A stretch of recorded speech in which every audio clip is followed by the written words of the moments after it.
Parce que notre corps de chair est le point de départ de notre temple. Parce que le nourrir en conscience est un véritable soin à choisir comme une essentielle essence pour l'exploration de cette vie.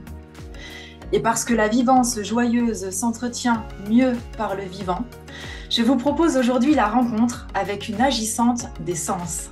Bonjour et bienvenue pour un nouvel embarquement au sein de l'Arche Nouvelle Ère pour cette vidéo enluminure avec à son bord aujourd'hui Jessica Gaillard. Bonjour Jessica. Bonjour Karine, pour l'accueil. Merci. Merci à toi, merci d'avoir accepté d'apporter tes couleurs gustatives aux papilles de nos âmes pour cet instant découverte en ta présence. Merci vraiment beaucoup. Merci, avec grand plaisir. Alors, je ne résiste pas effectivement à prendre le plaisir d'annoncer ton métier. Et puis, bien sûr, tu déclineras toutes les facettes complémentaires. Alors, donc, tu es chef végétal euh, Oui, et vivante. Voilà, hein, et vivant. Voilà, chef végétal et vivant. C'est comme ça qu'on me dit, tu me reprends, tu me rectifies et tu réorientes. Je te laisse nous présenter. je pense que ça pourrait être dit de plein de manières différentes pour que ce soit le plus entendable et compris. Moi, j'aime bien dire chef en cuisine végétale et vivante. On pourrait même aller plus loin en disant cuisine végétale et vivante. Alimentation holistique, alimentation vivante, raw food. Voilà, après, à chacun de trouver qu'est-ce qui résonne en lui. J'aime bien aussi dire cuisine créative, parce que c'est une cuisine très vivante, donc très créative, qui permet plein de possibles. Donc, chacun prendra le terme qui lui semble le plus juste, mais ça offre énormément de potentiel, donc plein de voies possibles. Alors, la première question, évidemment, c'est pourquoi? L'autre question, c'est depuis combien de temps? Et l'autre question d'encore après, c'est comment on en arrive là, la transition. Ok, c'est le fruit déjà d'un parcours personnel.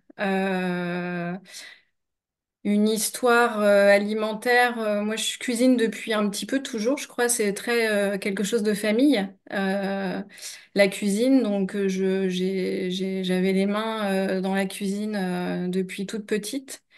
Et puis très rapidement, de manière assez instinctive, j'ai toujours été plus attirée par les légumes et j'ai assez rapidement mis de côté la viande, en fait, par goût, par choix aussi de protéger les animaux, voilà, un choix d'enfant, en fait, qui est sensible à la nature. Et puis c'est après que j'ai découvert le végétarisme et que ça a mis du sens aussi dans mes choix. Et puis après, ça a été tout un cheminement avec beaucoup d'allers-retours.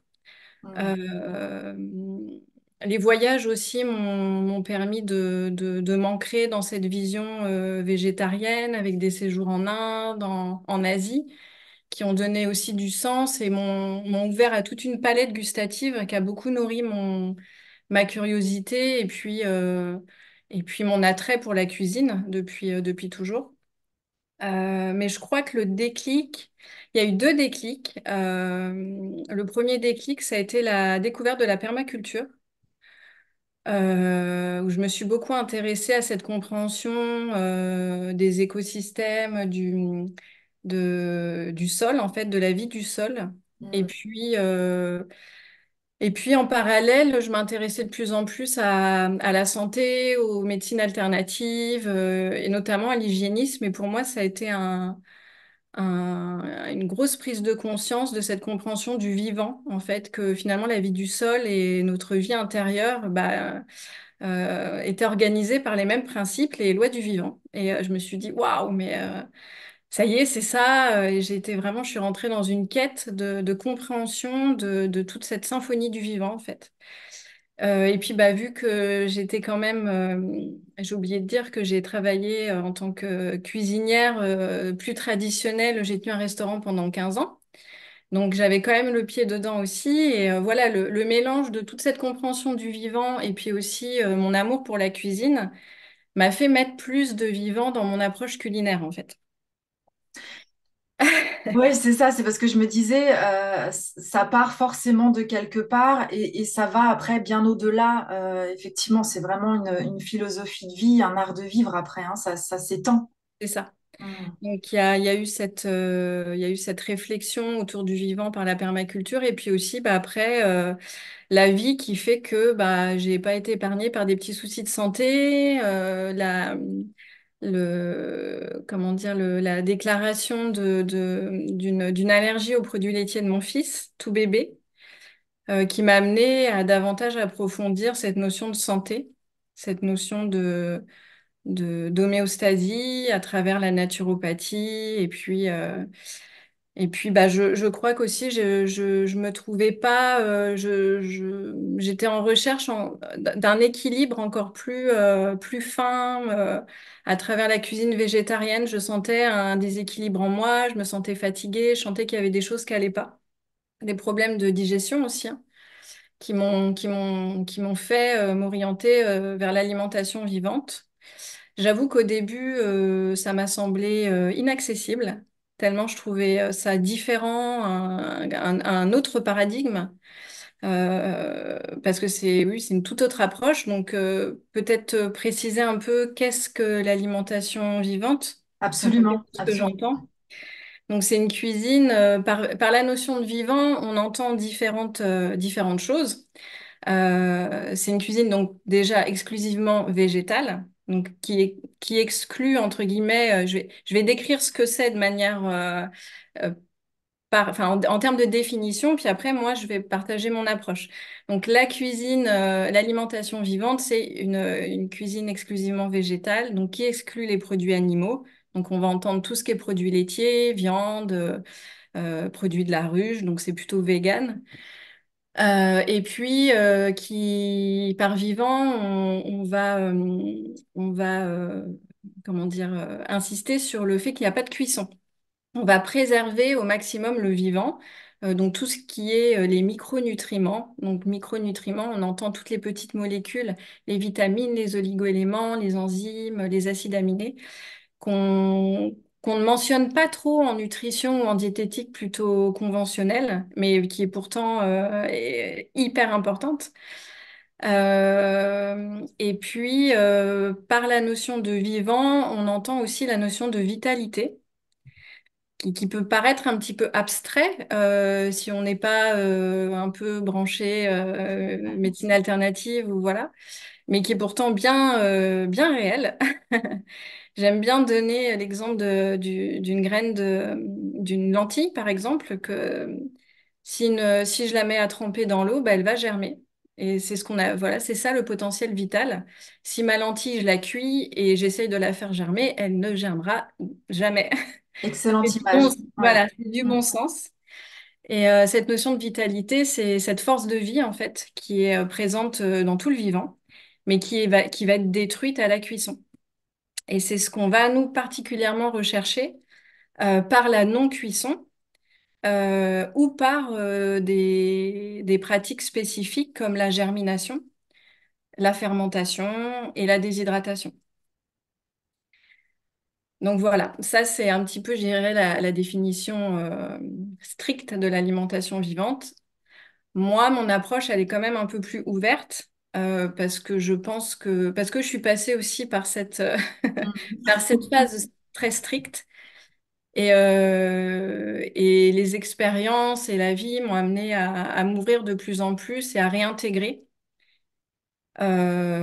certaines choses en fonction, bah, parce que pour moi, le vivant n'est pas figé, il peut pas se réduire à une définition en quelques lignes ou à une injonction de il faut que je fasse comme ça, c'est beaucoup plus complexe. Et voilà, si on est connecté à la nature, ben, on sent bien que tout est cyclique. Et notre mode de vie, nos humeurs, toutes nos différentes périodes, nos phases, et puis bah, bien sûr la manière dont on nourrit notre corps qui est conditionné par toutes ces phases. Donc voilà, je crois que j'ai... Absolument, absolument. Je te remercie pour les mots que tu poses parce que c'est précieux d'être aussi clair dans une explication comme celle-ci. Et j'aimerais justement, bah, du coup, je vais rebondir sur cette notion peut-être de strict que l'on explore nécessairement quand on découvre de nouvelles voies et de réintégrer ensuite. Je trouve ça très, très intéressant pour éloigner certaines culpabilités ou frustrations que l'on peut côtoyer justement en explorant surtout le domaine de l'alimentation qui est aussi... euh, qui côtoie les sensations, les émotions. Donc, est-ce que tu peux nous partager encore un peu plus sur ça? Qu'est-ce que tu aurais à dire sur ces extrêmes que l'on peut côtoyer et comment on peut se ramener sans se culpabiliser, justement? Est-ce qu'on a le droit de tester? Comment tu permets aux gens de... Bah, bien sûr, on a le droit de tester. Ouais. Pour moi, il n'y a pas meilleure voie que l'expérience. Hmm. Et oui, des fois, comme tu dis, on est parfois obligé de passer par des extrêmes pour aussi sentir bah, ce que ça nous fait. Et je pense que ce qui est une réalité, c'est que nos corps sont encombrés, on est déconnecté de nos corps. Malheureusement, dans une société pour X raisons, que je ne jugerai pas, mais c'est une réalité. Et je crois que parfois, passer par des périodes assez strictes ou radicales pour justement pour reconnecter à à mieux appréhender notre corps et nos corps, j'ai envie de dire. Absolument. On- lorsqu'on s'aventure dans des expériences avec l'alimentation vivante comme ça, on prend vite conscience qu'on n'est pas réduit à notre seul corps physique. Et de manière très concrète. Ça peut paraître très éthéré de dire ça, mais lorsqu'on le ressent et qu'on le vit dans le quotidien, c'est bien là, c'est bien réel. J'aime bien rappeler ça.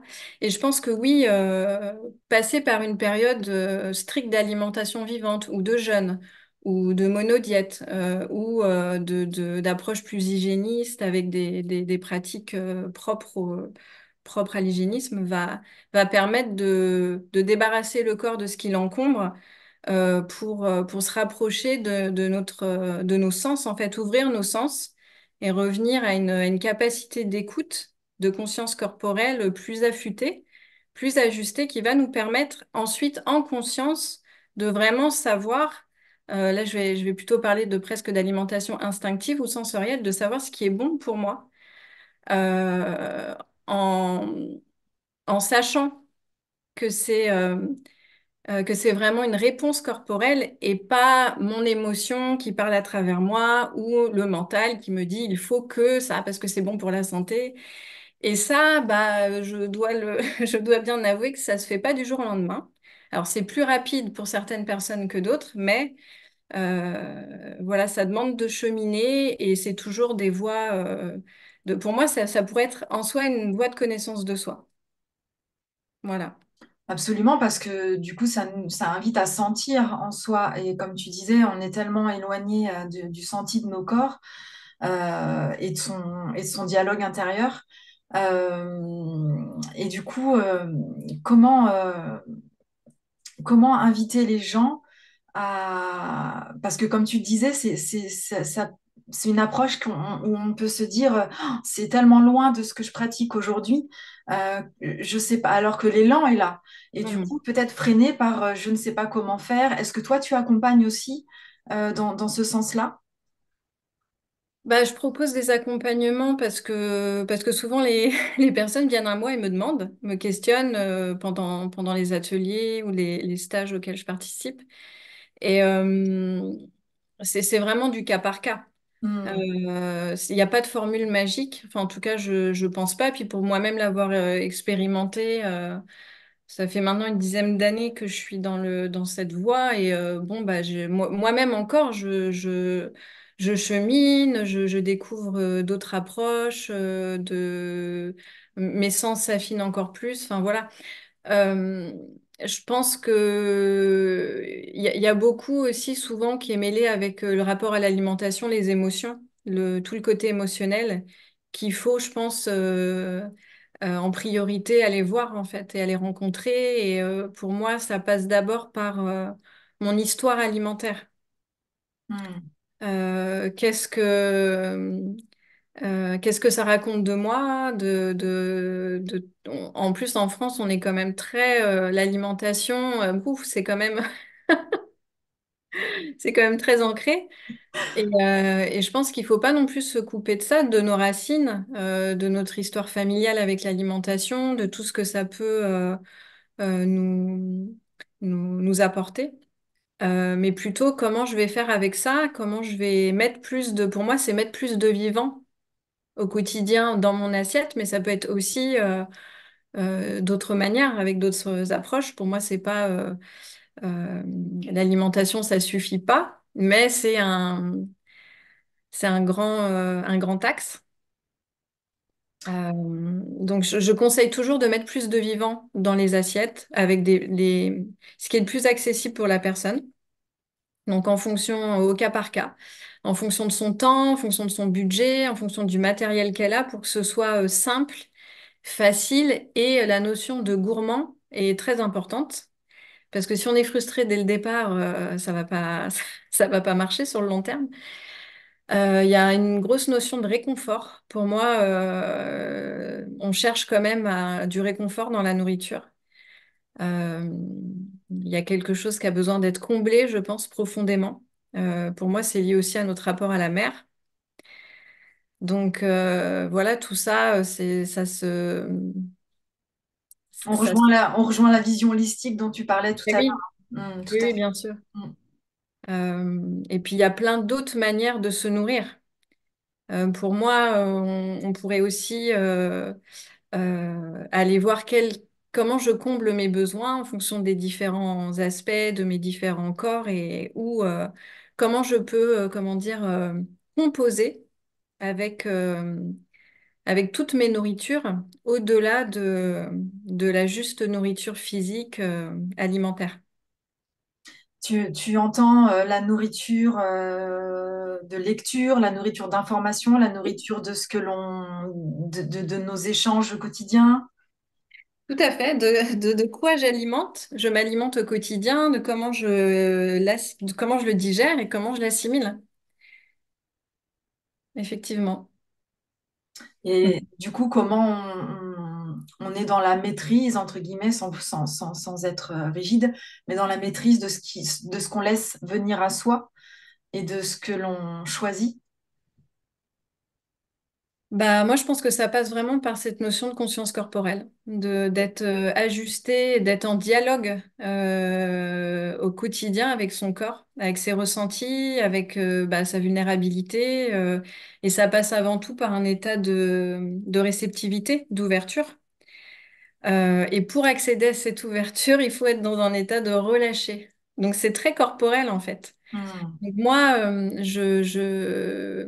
ce qui m'a amené aussi à ça, cette compréhension d'ouverture et de relâcher, c'est aussi grâce à une autre pratique que je fais, une pratique corporelle qui s'appelle le Wu Tao, Hmm. qui m'a vraiment accompagnée à affiner encore plus mon approche alimentaire. Donc ce qui pourrait paraître un peu étrange, mais pour moi, c'est très très lié.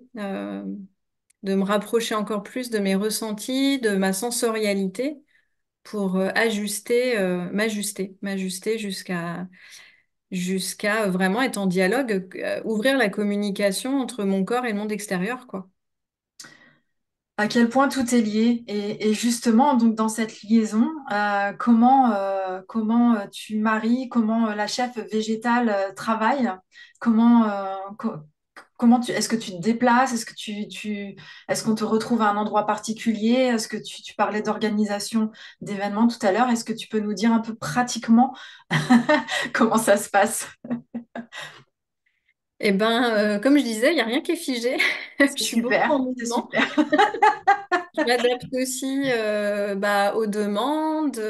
J'aime beaucoup répondre aux besoins. Hmm. Donc après, bien sûr, il y a des choses quand même assez régulières. Donc je propose des menus traiteurs de manière régulière, quasi hebdomadaire, donc chez moi dans la Vienne, à Bonneuil-Matour, près de Poitiers. Donc des menus végétaux, crus, locavores, dans une démarche voilà, de circuit court, voilà, qui correspond vraiment à mes valeurs. Et puis après, j'interviens bah, pour des retraites, des séjours, des stages généralement liés au bien-être. Donc je travaille en collaboration avec d'autres personnes, mais aussi je suis ouverte à partager de nouvelles collaborations. Donc, je peux intervenir strictement au niveau en tant que chef privé pour cuisiner. Je peux aussi faire des ateliers, faire une conférence ou parler de l'alimentation vivante. C'est tellement vaste comme sujet il y a plein de portes d'entrée en fait. C'est ça que je trouve fascinant. C'est j'ai aussi une approche très pédagogique où j'interviens dans un lycée. Ça fait 3 ans que je viens dans un lycée qui a une branche dans l'hôtellerie, restauration. Donc, c'est très intéressant aussi de sensibiliser à la cuisine végétale et aux pratiques, aux techniques de l'alimentation vivante. Alors, c'est sûr que là, dans ce genre de cadre, je vais pas aborder le côté holistique, mais en même temps, voilà, je sème des graines, j'éveille. J'initie. Et ça, je trouve ça très inspirant. Puis au cœur d'un sujet central qui préoccupe tout le monde quand même, c'est de nourrir notre petit estomac de bonnes C'est choses. ça. Donc, j'adore aussi, je travaille beaucoup dans le local avec des producteurs locaux parce que j'ai une approche forcément qui est originale. Donc, ça peut être aussi cette porte d'entrée, une manière de cuisiner juste différente. Ça finit toujours par toucher les personnes. Hmm. Donc, j'aime aussi avoir plein de portes d'entrée différentes pour à vocation d'inspirer et d'éveiller au vivant, en fait. Et je suis convaincue que les gens sont toujours très surpris à goûter, sont très surpris de la simplicité finalement de cette cuisine, qu'on peut arriver à des résultats très complexes en bouche, alors que finalement c'est assez simple à mettre en place, bien que c'est une approche complètement différente. C'est là souvent où ça coince. Où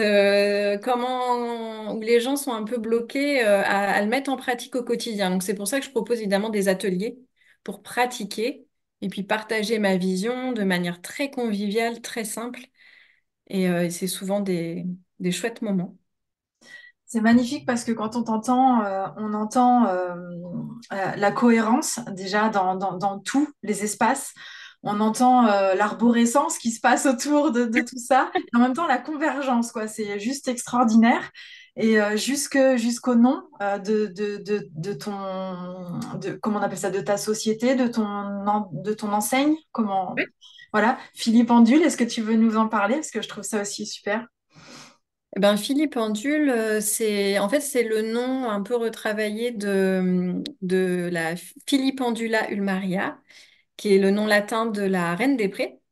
C'est une plante que je trouve que j'aime beaucoup, qu'on trouve un peu partout chez nous en France, une plante plutôt de marais ou de fossés. On la voit souvent sur les bords de route. Là, en ce moment, d'ailleurs, elle fleurit, qui est très gracieuse, qui a une saveur très délicate, un peu d'amande vanillée. Donc, on peut utiliser les fleurs. C'est une super médicinale. Qui est utilisée pour les maux de tête, pour la détox aussi, qui est très intéressante, qui a une graine juste magnifique. Je vous invite à aller voir sur le net, taper Reine des Prés. Elle a une graine qui spirale en forme de spirale. Et d'ailleurs, la spirée aussi, on l'appelle, donc pour dire. Donc voilà, pour moi, c'était un peu l'approche aussi holistique de la cuisine végétale avec cette approche chantée médicinale et puis cette connexion un peu spirituelle de l'approche holistique. Et Alors, puis, je trouvais ça très joli. Et j'ai un surnom, voilà, on me surnomme souvent la fée ou la libellule. Donc, je trouvais que Philippe Pendule, c'était juste parfait. c'était aussi tout à fait cohérent. On Oui, continue voilà. C'est super. Donc justement, oui, tu viens de parler de spiritualité. Alors c'est vrai qu'ici, au sein de l'Arche Nouvelle Ère, il y a vraiment cette orientation vers la cohérence, justement, vers ce qui nous emmène au point de départ, centre-cœur, pour que ça aille s'étendre dans tous les domaines de nos vies. Il y a cette notion de service au vivant, à la vie. Qu'est-ce que toi, tu aimerais mettre en avant? Qu'est-ce que tu as envie de dire par rapport à cette navigation Arche Nouvelle Ère qui t'emmène là à son bord? Euh, oui, bah, je crois qu'on se retrouve dans cette approche. Bah, quand tu as dit au service, déjà, ça me parle beaucoup parce que je pense que dans la cuisine, peu importe son approche, il y a une notion de service qui est très présente, de dévotion au vivant, dans nourrir les êtres. Et puis c'est une véritable nourriture pour celui qui cuisine aussi pour l'autre. Il y a vraiment une notion de don, moi, qui me porte. Et c'est sûr que moi, je m'aventure dans cette voie parce que j'y vois une approche aussi spirituelle qui est pas forcément, qui est à mon goût pas assez conscientisée, ou peut-être qui a été oubliée parce que c'est vrai que j'aime à rappeler souvent qu'on a eu un moment de notre histoire, l'habitude de prier avant le repas. Donc c'est des choses qui se font encore dans d'autres pays de manière traditionnelle, mais on s'est quand même complètement déconnecté de cette notion de Bénir en conscience. Hum, Mm. hum. De déjà en conscience de mes choix alimentaires, de qu'est-ce que ça implique, de oui bah, rien que dans de l'achat, de qui je soutiens en faisant ces choix, et puis bien sûr après qu'est-ce qui se joue de moi quand je mange. Il y a quand même une relation pour moi plus grand que soi, qui peut être moins évidente évidemment pour les personnes. Je pense que c'est ce qui nous rapproche aussi dans nos démarches, cette notion d'un au-delà. Euh, Merci Jessica. Dis-moi, est-ce que tu as une envie de partager un leitmotiv ou une phrase inspirante ou une habitude quotidienne quelque chose qui t'anime, qui te redonne, voilà, quand des fois on a des petits, on n'est pas toujours au top. Qu'est-ce qui toi t'anime vraiment, voilà, qui te réveille spontanément?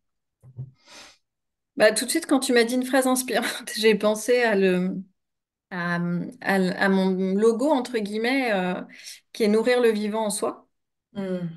Euh, je crois que ça résume bien, ça pourrait être un mantra. Oui, absolument, absolument. Oui. Dans cette notion de chaque jour se questionner à comment je peux contribuer à nourrir le vivant en moi, avec cette notion aussi d'intériorité, d'extériorité, je pense que tout nous invite en ce moment à nous recentrer sur nous et prendre conscience que ce qui se vit à l'intérieur se reflète à l'extérieur. Et je pense qu'on a vraiment toutes les clés euh, pour soutenir, euh, pour, euh, pour contribuer au changement, aux transformations actuelles, mais depuis notre intérieur. Donc c'est aussi pour moi la voie alimentaire, de refaire le lien entre l'alimentation, la santé, l'environnement. C'est aussi une voie de retrouver ses pleins pouvoirs, notre autonomie en tant qu'humain, en tant qu'homme, et comment dire, de prôner notre droit de vie, en fait, notre relation, notre reliance au vivant, en fait. Et voilà qu'il en tient à chacun. Donc, Merci, merci pour le message. En cette fin de navigation ensemble, ça y est, on y arrive. Je ne doute pas que vous ayez déjà l'eau à la bouche, évidemment, rien que d'imaginer les couleurs et les saveurs des recettes crues de Jessica. J'espère que vous aurez le bonheur d'aller vivre et partager un moment bien-être holistique en sa présence. Bien entendu, vous retrouverez toutes les informations dans le descriptif de la vidéo et tout autour des réseaux, des encarts qui sont présents pour vous approcher vous-même directement de son univers. Merci infiniment, Jessica, pour l'authenticité, la fraîcheur et la vivance rayonnante que tu incarnes réellement. Ça rafraîchit nos cellules et donne envie de découvrir ou d'aller plus loin dans la conscience alimentaire, où il y a probablement une distinction subtile à faire entre manger et se nourrir, justement. Merci Karine. Merci, merci à toi, Jessica. Donc, on y va, on navigue ensemble sur les flots de l'Arche Nouvelle Ère. À bientôt. À bientôt, merci pour tout.